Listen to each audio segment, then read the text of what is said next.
സുഹൃത്തുക്കളെ, ഞാനിന്ന് നിങ്ങളുടെ മുമ്പിൽ അവതരിപ്പിക്കുന്നത് ഒരു കോഴിമുട്ടയാണ്.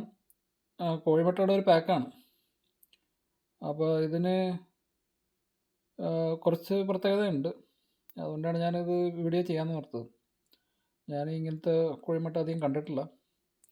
അപ്പോൾ ഇത് വെർജീനിയയിൽ ബ്രൂക്ക്നിൽ എന്ന് പറഞ്ഞ സ്ഥലത്തു നിന്ന് ഉള്ള കോഴിമുട്ടയാണ്. അതൊന്ന് തുറന്നു നോക്കാം.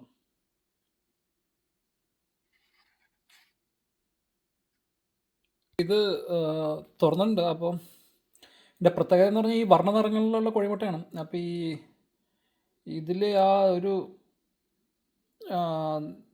പച്ച കളറ് ആണ് എനിക്കൊരു പ്രത്യേകമായിട്ട് തോന്നിയത്. പച്ചയും പിന്നെ ചെറിയൊരു നീല കളറും ഒലിവ് കളറുമാണ് എനിക്ക് പ്രത്യേകമായിട്ട് തോന്നിയത്. മറ്റേ തവിട്ട് നിറത്തിലുള്ളത് അവിടെ കേരളത്തിൽ എല്ലായിടത്തും ഉണ്ട്. പിന്നെ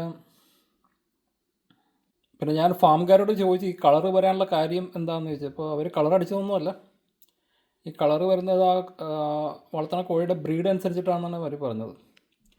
ഏതായാലും നമ്മുടെ ഭൂമിമലയാളത്തിൽ ഞാനിങ്ങനത്തെ നീലയും പച്ചയും കളറുള്ള കോഴിമുട്ടയൊന്നും കണ്ടിട്ടില്ല. ഇനി അറിയാവുന്നവർ ഉണ്ടെങ്കിൽ പറയാം.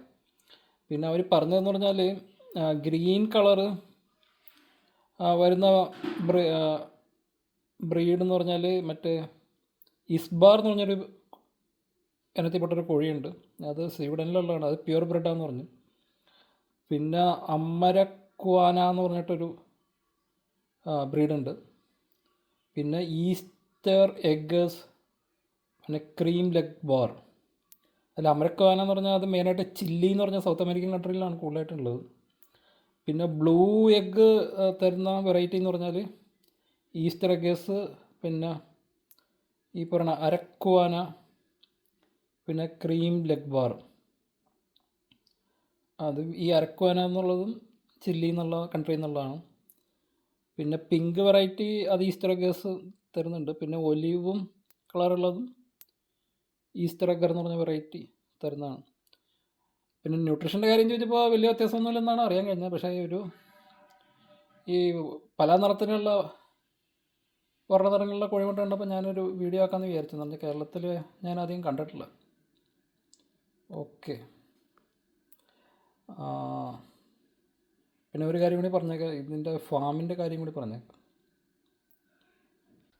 ഇതാണ് ഇവരുടെ ഫാമിൻ്റെ കാര്യം. The seeds of faith farm എന്നാണ് പറയണത്.